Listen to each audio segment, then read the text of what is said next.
ታሪኩ የሚጀምረው የኪራይ መክፈያ እንኳን ማግኘት በማይችል ሀን በሚባል ምስኪንና ለህልሙ በሚታገል ወጣት ሰዓሊ ነው። እሱ በሰዓሊነት ይሰራል። እናም የሱ ስነ ጥበብ ጥቂት ገንዘብ ቢያስገኝለትም ያን ያህል ግን ብዙ ገንዘብ አልነበረም። በጎዳና ላይ ተቀምጦ የአንዲትን ቆንጆ ሴት ምስል ሲስል እናያለን። ሴትዮዋም ስራዋን ስታጠናቅቅ በስዕሉ ትደነቃለች። ነገር ግን አዲስ ስዕል ሊጀምር ሲል አንድ የቅንጦት መኪና አጠገቡ ይቆማል። በውስጥ ያለው በመንደሩ ውስጥ የሚገኝ ትልቁ ባለሀብት ነበር። ለሃን አስደናቂ የሆነው ነገር ግን ከዚህ ሰው ጋር ያለችው ሌላ ማንም ሳትሆን ዮሐን የራሱ የቀድሞ ፍቅረኛ መሆኗ ነው። ባለሀብቱ ሃንን በሷ ፊት ሆን ብሎ ያዋርደዋል። ገንዘብ እየወረወረለትም ይህ የሙሉ ቀን ገቢን ይሸፍናል እያለ ይሳለቅበታል። ከዚያም ፊቱ ላይ ይስቃል። ሃንን በህፍረት ተከናንቦና ከልብሶቹ ውስጥ ሩቡን ብቻ እንደለበሰ እቃዎችን ሰብስቦ ወደ አረጀችው መኪናው ያመራል። በሐቀኝነት መኪናውን እሱ እየነዳው ነው ወይስ መኪናው እሱን እየጎተተው ነው ለማለት ያዳግታል። ሃን በሰዓሊዎች በስዕል ማዕከላትና በደራሲያን ቤቶች ወደ ተሞላው መንደር ይመለሳል። ይህንን ቦታ ጓደኛዬ ሆይ የሰዓሊዎች መሸሸጊያ መጠለያ ልትለው ይቻላል። ወደ ቤቱ ሲሄድ የቤት አከራዩን ያገኘዋል። አከራዩም ያለፈበትን የቤት ኪራይ እንዲከፍል ያስገድደዋል። ተበሳጭቶ ሃን የኪራይን ገንዘብ ፊቱ ላይ ይወረውርለታል። ከመሄዱ በፊት ግን አከራዩ ይሄ ባለፈው ወር ብቻ ነው፣ የዚህን ወር ገና አልከፈልክም ይለዋል። ሃንም በለስላሳ ቃና በኋላ ከፍላለሁ ብሎ ሲመልስለት ይህ አከራዩን በንዴት የውሃ ጠርሙስ እንዲወረውርበት ያደርገዋል። አሁን እንግዲህ ሃን መልሶ ይወረውራል ብላችሁ ትጠብቃላችሁ አይደል? በፍጹም። የኛ ቀን ሃን ጠርሙሱን አንስቶ በየወሩ መጨረሻ ሰብስቦ ለሚሸጠው የላስቲክ ጠርሙስ ክምችት ውስጥ በቀስታ ይጨምረዋል። አከራዩ ይህ የሚስኪን ሰው አስተሳሰብ ነው እያለ ሃን ፕላስቲክና ጣሳዎች ስለሚሰበስብበት መንገድ ያፊዝበታል። ከዚህ ኋላ ሃን ስራዎቹን ለዓለም ለማሳየት ወደሚገኘው የህልሙ ስዕል ማዕከል ጋለሪ ያመራዋል። እንደ ሁሉ ጊዜ ሁሉ የማዕከሉን ባለቤት ስዕሉን ስፖንሰር እንዲያደርግለት ይጠይቀዋል። የተወሰነ ገንዘብም ይሰጠዋል። ነገር ግን ባለቤቱ እየሳቀ ይህ የአንድ ስኩዌር ሜትር ግድግዳ ቦታ እንኳን አይሸፍንም ብሎት ሃንን ትቶ ወደ ላይኛው ፎቅ ይወጣል። ሃን እየተከተለው ስዕሉን እንዲያሳይለት ይለምነዋል። ባለቤቱ ግን በብርድ ስሜት ስዕልህ ቆሻሻ ነው ሃን ይለዋል። ሃን ራሱን ለመከላከል በአሁኑ ጊዜ በጣም ተሻሽያለሁ፣ ሌላው ቀርቶ ፍቅረኛዬ ቲየንን እንኳን በስዕሎች ተደንቃለች ይለዋል። አሁን ልንገርህ ጓደኛዬ ቲየን አይነ ስውር ናት። በምሬት ነው ምልህ፣ ቀልድ አይደለም። ከዓመታት በፊት በአይን ችግር ምክንያት እይታዋን አጥታለች። የማዕከሉ ባለቤቱም እያሾፈ ታዲያ በአይነ ስውር ፍቅረኛ አስተያየት የምትተማመነው አብድሃል ይለዋል። በመቀጠልም ሌላ አንድ የድንች ስዕል እያሳየው አሁን ይህንን ስታየው እኮ በትክክል ይርብሃል፣ እውነተኛ ስዕል ማለት እንዲህ ነው ይለዋል። ሃን በሐዘን ተሰባብሮ ምን እንደሚል ይጠፋዋል። ስለቴን ስናወራ ማየት ስለማትችል ልታገኝ የቻለችው ብቸኛ ስራ የማሳጅ ባለሙያ መሆን ነበር።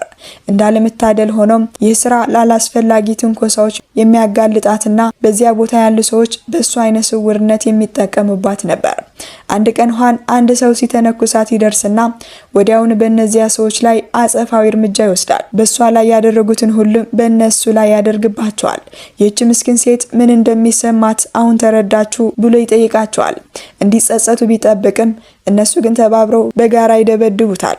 ከድብደባ በኋላ ግን ሃንና ቲየን ወደ ቤቷ ሄደው ቁስልን ታክመዋለች። ሃን ታሪኩን እያጋነነ ሁሉንም ያለ ምንም ምህረት ቀጥቅጫቸዋለሁ ይላታል። ቲየንም የተደብዳቢዎቹን ጩኸት ሰምታ ስለነበር አው በህመም ሲጮሁ ሰምቻቸዋለሁ ትላለች። ነገር ግን የሚጮኸው ሃን ራሱ እንደነበር አታውቅም ነበር። በመቀጠል ሃን በአዲስ የጫማ ስጦታ ያስደስታታል። ጫማዎችን በጣም ትወዳቸዋለች። ለአጭር ጊዜ አብረው ይጨፍራሉ።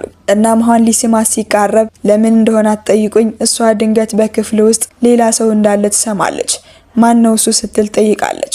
ሃንም በፍጥነት ከቤት የተባረረ ጓደኛዬ ነው፣ እዚህ እያደረ ነው ይላታል።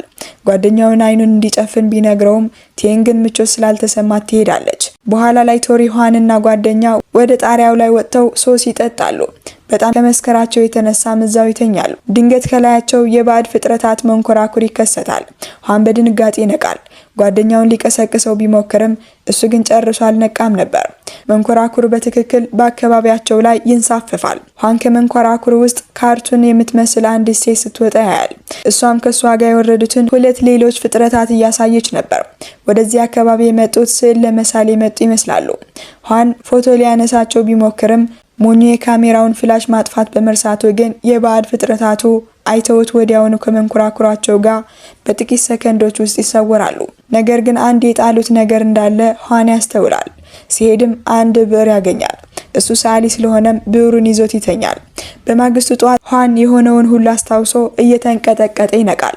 ጓደኛው ሲያዩ ሞተሃል ወይስ ተኝተሃል እያለ ይቀልድበታል። ኋን በጣሪያው ላይ የሆነውን ሁሉ ሊነግረው ይጀምራል። ለኋን አስደናቂ የሆነው ነገር ግን ጓደኛው ታሪኩን እያጠናቀቀ ዝርዝሩን ይነግረዋል። ኋን ደንግጦ ጓደኛዬ አብሮኝ አይቷል ብሎ ያስባል።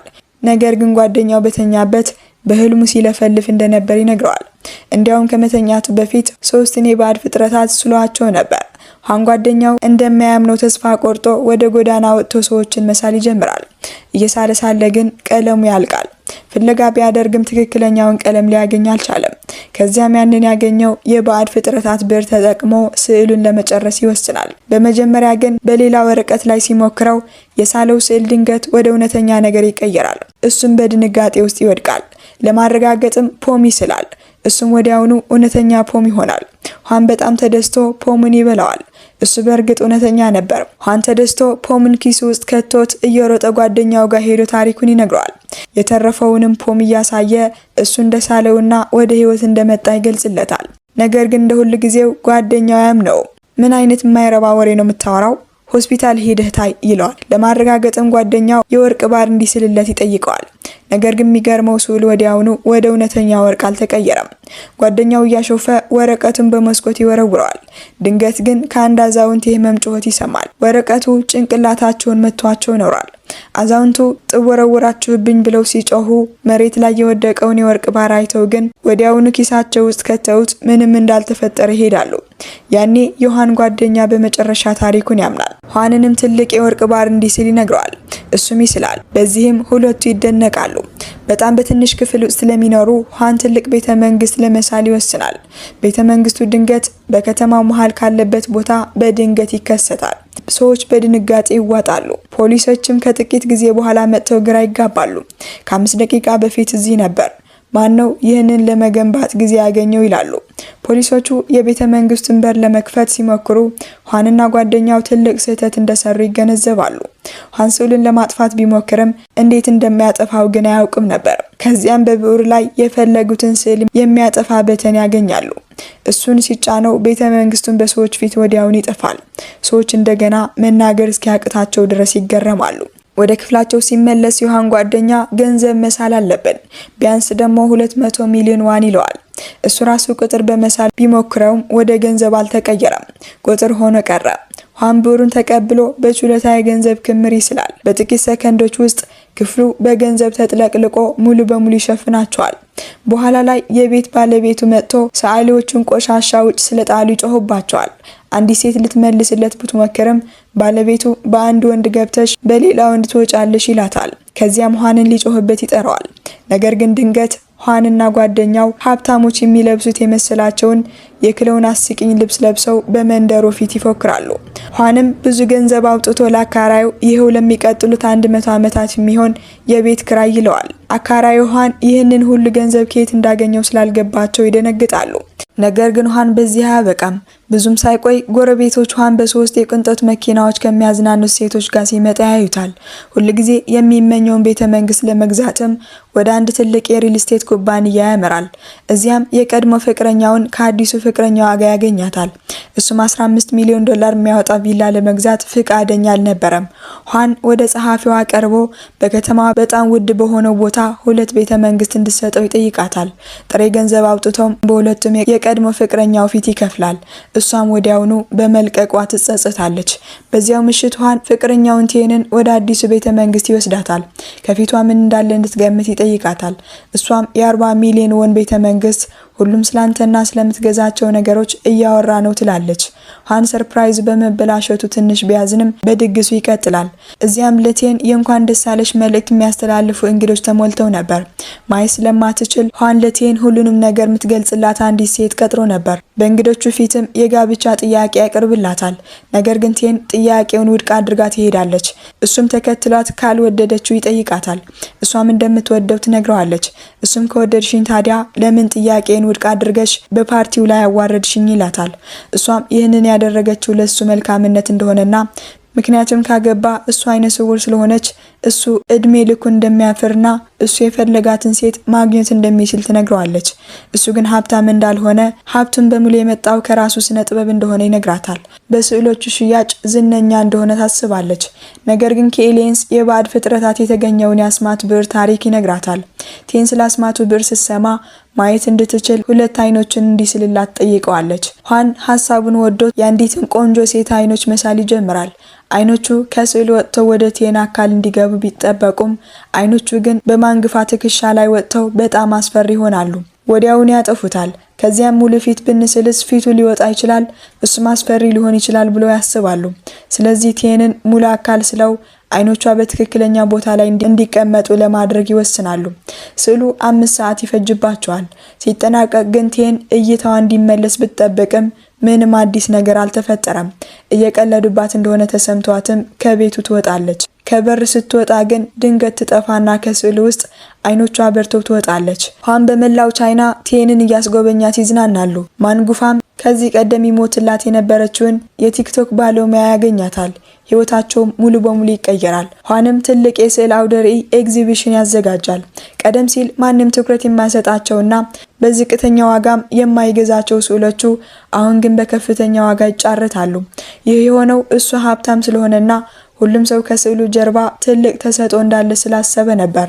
ነገር ግን ዋናው ሀሳብ አስማታዊ ብዕር ነገሮች የሚፈጥረው ከባዶ ሳይሆን ከሌላ ቦታ እያዘዋወረ ነበር። ሌላው ቀርቶ የቴንን አይኖች እንኳን ከባዶ አልመጡም። እሷ እይታዋን ባገኘችበት ቅጽበት አንዲት ታዋቂ ተዋናይት በፊልም ቀረጻ ላይ ያለች ድንገት አይኗ መታወሩ ይፋ ሆነ። ክስተቱ ታይቶ የማይታወቅ ነበርና ሰዎች በተዋናይቷ ላይ ምን እንደደረሰ ይገረሙ ነበር። እነሱ የተጠቀሙበት ገንዘብም ከባንክ የጠፋ ገንዘብ ነበር። የካሜራ ምስሎቹም ገንዘብ ሲጠፋ አሳይተዋል። ፖሊሶች ምን እየተካሄደ እንዳለ ለማወቅ ይጥራሉ።